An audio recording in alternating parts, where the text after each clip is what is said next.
Part of the reason why I decided to do this particular program is for a couple of things.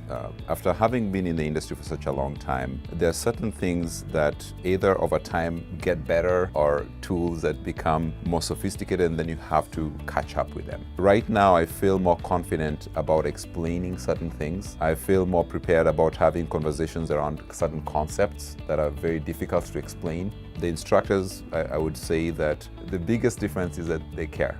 It wasn't regurgitating information that we can find on the web somewhere. Most of the work that I do is within the Azure environment. Somebody else was doing a lot of work in Python, somebody else in R. There are some students who were representing not-for-profit organizations, and then there are students like me who come from the profit side of things. That was very helpful to see that, and then it also helped refine my understanding of data science. I would recommend Data Science Dojo because it's 5 days, and at the end of those 5 days, you walk out of the bootcamp with more knowledge, and that knowledge in itself, you become a better practitioner. You can apply it with confidence. You can stand in front of a group of executives or a group of people who are practitioners and explain things. That for me is phenomenal.